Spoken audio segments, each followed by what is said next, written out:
மனசை விட்டு பேச வச்சிட்டீங்க. ரொம்ப நன்றி. வாழ்க நலமுடன். ஹரஹர சங்கர ஜெய ஜெய சங்கர, ஹரஹர சங்கர ஜெய ஜெய சங்கர, ஹரஹர சங்கர ஜெய ஜெய சங்கர. வணக்கம். வணக்கம்.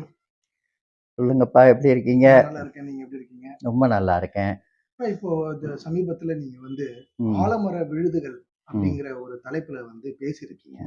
அத பேசும்போது நீங்க என்ன சொல்லியிருந்தீங்க அப்படின்னா, அதுக்கான மந்திரங்கள் இருக்கு. அந்த மந்திரங்கள சொல்லி நம்ம அதுல மை தயாரிக்கிற அந்த முறையில பயன்படுத்தும் பொழுது, அது சிறப்பா வேலை செய்யும் அப்படின்னு.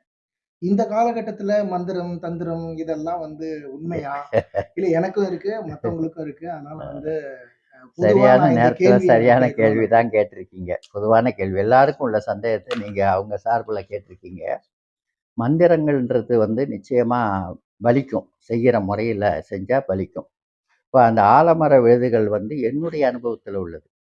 என்னுடைய குருநாதர் கே.என். சிவானந்தன் கேரளா வைத்தியர் மூலிகை மர்மத்தில் சொன்ன உடனே நான் பயன்படுத்திக்கிட்டு இருக்கேன். நல்லது நல்லது. நல்லவர்களுக்கு நான் அதை சொல்லி கூட கொடுக்குறேன், அல்லது செஞ்சு கூட கொடுக்குறேன். அது வேற விஷயம். அதுலேயும் ஒரு மந்திரம் இருக்கு. ஒரு மூலிகையை எடுக்கும்பொழுது கூட சாப நிவர்த்தி பண்ணி எடுப்பாங்க சித்த வைத்தியர்கள். அப்படியே பறிச்சிடக்கூடாது செடியை. அதுக்கும் ஒரு சாப நிவர்த்தி பண்ணணும். அதுக்கும் ஒரு மந்திரம் இருக்கு. புரியுதுங்களா? அது போல நிறைய நல்லதுக்கும் கெட்டதுக்குமே இந்த மூலிகைகளை பயன்படுத்துறது உண்டு. சித்த வைத்தியர்கள், சில மந்திரவாதிகள் எல்லாம் செய்வது உண்டு. சில வேர் இருக்கு. அந்த வேர் நல்லதுக்கும் பயன்படும், கெட்டதுக்கும் பயன்படும். அதை மை செய்கிற பக்குவம் இருக்கு. இதுக்கு கூட ஆலமரத்தை அந்த வேற இது விழுத ஒரே வெட்டா வெட்டும்போது ஒரு மந்திரம் சொல்லணும், சொல்லி விழுந்துடணும். அதை கறிக்கி அதில் சேர்க்கிற பொருளெல்லாம் சேர்த்து ஜவ்வாது, கோரசனி இது மாதிரி எல்லாம் சேர்த்து அதை மையாக்கி அதை நெத்தியில் விட்டுக்கிட்டு போனால் நல்ல ஒரு வரவேற்பு கிடைக்கும். அங்கே எதிரிகிட்ட இருந்து அந்த கெட்ட இது வராது. எதிரியினுடைய அந்த திருஷ்டி, அந்த பொறாமை எல்லாமே போயிடும். நம்மளை அன்பாக வரவேற்பாங்க, அன்பாக எல்லாம் செய்வாங்க. அது போல் இருக்குது. அதுபோல் பஞ்சபட்சின்னு ஒன்று இருக்குது.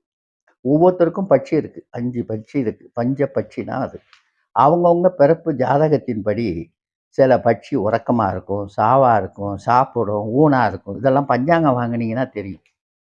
பாம்பு பஞ்சாங்கம். அதனால்தான் நான் நம்ம நேயர்களெல்லாம் என்ன சொல்கிறேன்னா, சித்திரை மாதம் 1ஆம் தேதி பாம்பு பஞ்சாங்கம் ஒன்று வாங்கி வச்சுங்க. அதில் பஞ்சபூதத்தை நான் சொல்லித்தரேன். அதன்படி அது ஊன் இருக்கும்பொழுது ஒரு காரியம் சாதிக்கணும், அரசு இருக்கும்பொழுது ஒரு காரியத்தை பேசணும். புரியுதுங்களா? அது சாவாக இருக்கும்போது ஒன்றும் செய்யக்கூடாது. இப்படின்னு பல விஷயங்கள் இருக்குது. அது மாதிரி ஜோதிடத்தில் ஹோரைன்னு ஒன்று இருக்குது. 1 மணி நேரத்துக்கு ஒன்று ஹோரை மாறிக்கிட்டே இருக்கும். இந்த 7 நம்ம 9 நவக்கிரகத்தில் 7க்காக இருக்கு. ஒவ்வொரு நாளும் ஒரு ஹோரை. அந்த ஹோரையில் குரு ஹோரையில் என்னது செய்யலாம், செவ்வாய் ஹோரையில் என்னது செய்யலாம், புதன் ஹோரையில் என்னது செய்யலான்னெல்லாம் இருக்குது. மந்திரங்கள் எல்லாம் உண்மை. ஆனால் மந்திரம் தெரிஞ்சவனை காட்டிக்க மாட்டான் பொதுவாகவே. இப்போ அப்படி தான் சமீபத்தில் ஒரு நிகழ்ச்சி, ஒரு ஊரில், எங்கள் ஊருக்கு மேற்க ஒரு ஆள் ஊருக்கு நாட்டாக மாதிரி இருந்தார். அவர் அடாவடியாக இருப்பார். இவர் நம்ம பதவியில் இருக்கிறோம் அப்படின்னு யார் சொன்னாலும் கேட்க மாட்டார். நல்லது சொன்னாது கூட நான் வச்சது தான் சட்டன்னு. இப்படியே அவருக்கு பெருமைக்கு பாட போகணுன்னு ஆசைப்பட்டு நான் ஒரு கோயில் கட்டுறேன்னு சொல்லி ஒரு பக்கத்து உள்ள ஒரு நிலத்தை எடுத்து பாட்டை போட்டார். பாட்டை போட்டுட்டு அவர் கேட்கறதுக்கு அடாவடியாக பண்ணி இதில் புறம்போக்கு இருக்குது, அது இருக்குது, இது இருக்குது, நீ என்னன்னெல்லாம் பேசி விட்டார். அவர் அப்படியான்ட்டு சரின்ட்டு பேசாமல் போயிட்டார். அவர் பேசாமல் போன பின்னாடி என்ன நடந்ததுன்னா, அந்த கோயில் கட்டிக்கிட்டே இருக்காங்க அஸ்திவாரம் போட்டு. அந்த ஆளுக்கு கை கால் விழுந்து போச்சு. முதல்ல பொண்டாட்டிக்கு நோயாகி பெரிய இதுக்கெல்லாம் போய் ஓபிக்கெல்லாம் போய் சமாளித்தாங்க. பையனுக்கு அது மாதிரி ஆச்சு. கடைசியில் இவருக்கே கை கால் விழுந்து போச்சு.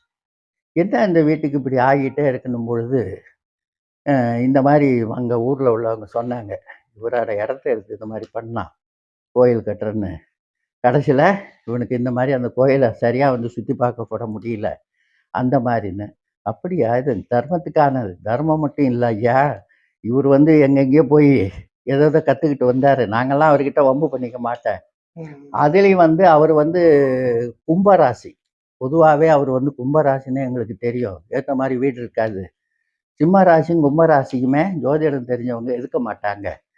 அது மாதிரி நாங்கள் பயந்துக்கிட்டு தான் இருந்தோம். ஆனால் இந்த ஆள் சொன்னதை கேட்காம இப்படி போய் நல்லது செய்கிறேன்னு சொல்லி கெட்டது செஞ்சுட்டாரு, அதனால் அனுபவிக்கிறாரு அப்படின்ட்டு ஒரு கதையை சொன்னாங்க. ஐயோ! அதுதான் வாழ்க்கையில் அடுத்தவன் தேங்காய் எடுத்து இவன் கரை தேங்காய் எடுத்து வழிப்பிள்ளையாருக்கு வச்ச கதையா செய்கிறான். தான் செய்யணும், தன் சொத்தை எடுக்கணும், தன் காசை கொடுக்கணும், தான் நல்ல காரியத்தை பண்ணால் பேரும் புகழும் இருக்கும். அந்த கடவுளும் அனுக்கிரகம் பண்ணுவான். இன்னொருத்தன் சொத்தை எடுத்து பண்ணி இப்போ அந்த சொத்தையே சாப்பிட்றானோ இப்போ கோயில் சொத்தை. நாடுக அப்படித்தான் இருக்கு. அது அதுக்கு தண்டனை இருக்கு. ஆக இந்த மந்திரங்கள் வந்து இருக்கு. இப்போ நாங்களே வேர் எடுக்கும் பொழுது மந்திரம் இருக்கும். அந்த மந்திரத்தை சொல்கிற விதம் தான் இருக்கு. இப்போ மகா பெரியவா இருக்காருன்னா டெய்லி ஒரு 108 தடவை ஓம் ஸ்ரீ மகா பெரியவா சரணம் அப்படின்ட்டு சொல்லிட்டாலே எல்லாம் அவர் பார்த்துக்குவார். அதுபோல் எனக்கு ஒரு வாய்ப்பு இருக்குது. என்னன்னா 1000 வருஷங்களுக்கு முன்னாடி 900 சில்லற வருஷம் ராமானுஜரை கேள்விப்பட்டிருக்கீங்களா? எந்த ராமானுஜர்? கணக்கு போடுற பெரிய மகான். திருச்சியில் ஸ்ரீரங்கத்தில் அவர் இருக்கார். பூத உடலாக இருக்கார். பார்த்துருக்கீங்களா? சிலை இல்லைங்க, அது எங்கே சிலை வச்சாங்க? அங்கே பெரிய இது வச்சார் மோடி. ஆனால் உண்மையான அந்த உருவமே 900 சில்லற வருஷமாக அந்த உடலை பாதுகாத்து வச்சிருக்காங்க. உட்கார்ந்த நிலையில சிலை மாதிரி இருக்கும். அபிஷேகம் கிடையாது, எதுங்க. ஸ்ரீரங்கம் கோயிலுக்குள்ள போனா ஔடையார் சன்னதினே இருக்கும். அவர் யாருன்னா லக்ஷ்மண். லக்ஷ்மண் யாருன்னா பெருமாளுடைய நாகத்தினுடைய பிறப்பு தான் லக்ஷ்மணன். லக்ஷ்மணன் பிறப்பு தான் இவர் ராமானுஜர். இதிகாசங்கள்ல தான் சொல்லுது, புராணங்கள்ல. இந்த காலத்துக்கு தகுந்த மாதிரி, கலிகாலத்துக்கு தகுந்த மாதிரி இந்த வைணவ ஸ்தலங்களெல்லாம் ஒருங்கிணைச்சு எல்லாம் பண்ணி செஞ்சார். பொதுவாகவே வந்து இந்த மாதிரி விஷயங்களெல்லாம் நம்ம கடவுளை தியானம் பண்ணணும், மந்திரங்களை சொல்லணும். இதிகாசம் புராணங்கள்ல நிறையா இருக்கே. ஒரு மந்திரத்தை கற்றுக்க ராமானுஜர் என்ன பாடுபட்டார். திருக்கோஷ்டியூருக்கு திருச்சியில் இருந்து போய் ஓம் நமோ மனுஷன் ஈடறதுக்கு என்ன இருக்குன்னு சொல்லி ஓம் நமோ நாராயணான்ற ஒரு மந்திரத்தை கற்றுக்கிட்டாரா இல்லையா? வரலாறு இருக்கா இல்லையா? தெரியுமா?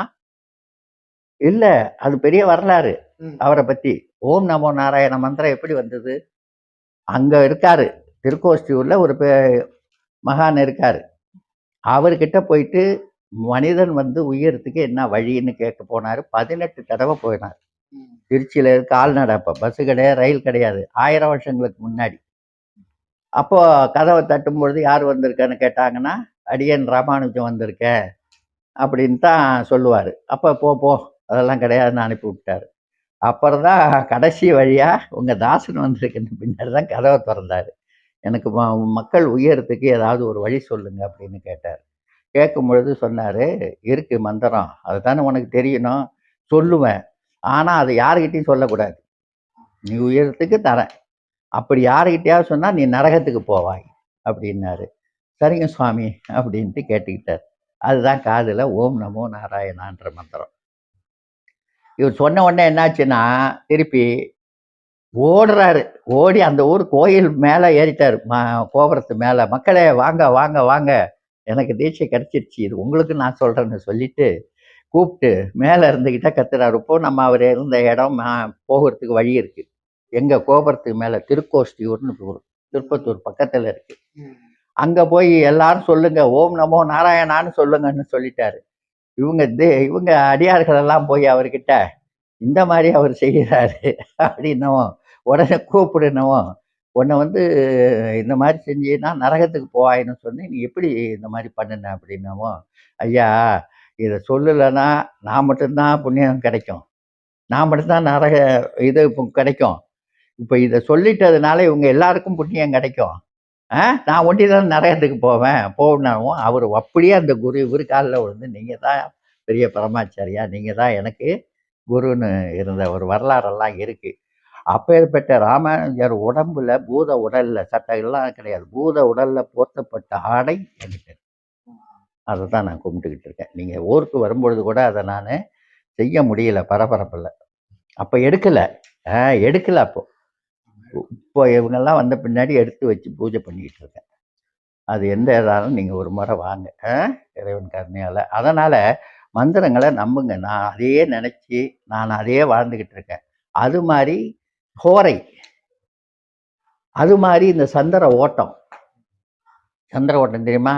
பேப்பரில் 8ஆம் இடத்தில் சந்திரன், சந்திராசிரமம் இன்னைக்கு ஒன்றும் செய்யாதீங்கன்றானே, என்ன தெரியுமா? 2½ நாள் 2¼ நாள் தான் சந்திரன் ஓடும், ஒரு ராசிக்கு இருக்கும், 12 ராசியில். அது எங்கே இருக்குதுன்னு பார்த்து ஒருத்தரால பேசணும். அது எங்கே இருக்கிற மாதிரி ஒரு ஊருக்கு போகணும். அது எங்கே இருக்கிற மாதிரி இருந்தால் ஒருத்தர்கிட்ட கடன் வாங்கணும், கடன் கொடுக்கணும். இந்த மாதிரி இருக்குது. அதை பற்றி நான் சில பயிற்சியெல்லாம் என்கிட்ட அடிக்கடி வாங்க, நான் சொல்லித்தரேன். இதில் ஒன்றும் மூடு மந்திரம் இல்லை. நான் வாழ்க்கையில் இத்தனை ஆண்டுகளாக கடைப்பிடிச்சி வந்த வழிமுறைகளை எல்லாருக்கும் சொல்லத்தான் இருக்கேன். எல்லா அடியார்களுக்கும், நம்ம நேயர்களுக்கு சொல்லத்தான் இருக்கேன். வந்து கேட்டுக்கணும், அதை செஞ்சுக்கணும். இவ்வளவுதான். இது உண்மையாக மனம் திறந்து சொல்கிறேன். அதனால் நம்புங்க, சில பரீட்சை பண்ணுங்க, உங்களுக்கு சில நான் சொல்லித்தரேன், அதை செஞ்சு பாருங்கள், அப்புறம் தெரியும். அது மாதிரி ஒரு இது பண்ணிக்கணும். நான் அப்படியெல்லாம் பட்ட பாடு, நான் சாதாரண மனுஷன். தெளிவு வந்துடுச்சு. இருக்கு, மந்திரன்றது பலிக்குது. சில ஆட்கள் வந்து அதை சொல்லாமலே செய்வாங்க. தொழில் பொதுவாக நான் ஒவ்வொரு விஷயத்தையுமே சாஸ்திரங்கள் பூர்வமாகவும் பஞ்சபட்சி பூர்வமாகவும் வேறு மகான்கள் சொல்லி கொடுத்தது, என்னுடைய குருநாதர் KN சிவானந்தன் கேரளா மருத்துவர் சொல்லி கொடுத்தது. மருத்துவம் மட்டும் இல்லை, அவர் தான் எனக்கு குரு. அவர் தான் என்னை மருத்துவர் ஆக்குனார். இறைவனால் அனுப்பப்பட்ட அவர் எப்படி போனார்னே தெரியாது, எனக்காக வந்தது. இது உண்மை சம்பவம். இது பெரிய குப்பன்ற ஒரு வில்லேஜில் தெரியும். அந்த ஊரில் நாங்கள் இருக்கும்போது அப்படி எப்படி வந்தார், அவர் எப்படிப்பட்ட ஆளுன்னு அந்த பெரிய குப்பத்து மக்களுக்கே தெரியும். அவர்கிட்ட நான் சிஷ்யரானது மக்களுக்கும் தெரியும். அந்த பெரிய குப்பம்னு கடலூர் மாவட்டத்தில் இருக்குது. அங்கே உள்ள போட்டுக்காரவங்க, இவங்க எல்லாருக்கும் அவரை பற்றி தெரியும். அவர்கிட்ட கற்றுக்கிட்டேன் நான். இதுதான் நான் எல்லாத்துக்கே பயன்படுத்திக்கிட்டு இருக்கோம். நல்லவங்களுக்கு, ரொம்ப அன்பு உள்ளவங்களுக்கு நான் நல்லது தான் என்கிட்ட உறவுகள் தமிழ்நாடு முழுக்க இருக்குதுன்னா, நான் நல்லதை செய்கிறதுனால தான் நீங்கள் ஒரு முறை எனக்கு வீட்டுக்கு வாங்கன்னு கூப்பிட்ற நிலைமையை இன்றைக்கி வச்சுருக்கேன். 30 வருஷமாக, 35 வருஷ நண்பர்கள் எனக்கு இருக்காங்கன்னா, என்னுடைய நேர்மையும் அவங்க நல்லவங்களா இருக்கிறதுனால தான் நான் கூடியிருக்கேன். புரியுதுங்களா? அந்த மாதிரி வச்சிருக்கிறேன். என்னும் பொழுது கெட்டதை நாம் எதுவும் செய்யறதில்லை. அப்படிப்பட்ட சந்தர்ப்பமும் கிடைக்கல. அது வேண்டாம் எனக்குன்னு தான் நான் நினைக்கிறேன். அதனால் நம்ம வழியே எவ்வழி நல்வழி, அவ்வழி நம்வழி. வணக்கம். பொதுவாகவே நீங்கள் ஒரு நல்ல கேள்வியை கேட்டு, நான் ஒரு சிறந்த மருத்துவனாக 48 வருஷமாக இருக்கேன். ஆனால் எனக்காக சில நன்மைகளை தேடிக்கத்தான் இந்த கேரளா மருத்துவர், இன்னும் சில குருமார்கள், கோவை குருஜி எல்லாம் எனக்கு சொல்லி கொடுத்ததை எனக்கு தான் நான் பயன்படுத்தியிருக்கிறேன். நீங்கள் சில அடையாளங்களை காட்டிக்குவாங்க, நான் இது வரைக்கும் காட்டிக்கல. ஒரு நல்ல மருத்துவனாக தான் நான் உலகத்துக்கே காட்டியிருக்கேன். அதனால தான் என்னை சித்தரடியார்னு சொல்கிறாங்க. சித்தரை வழிபடுறேன். இன்றைக்கி என்ன நாள் தெரியுமா? சித்தர் தினம். இன்னைக்கு உலகம் முழுக்க கொண்டாடுது.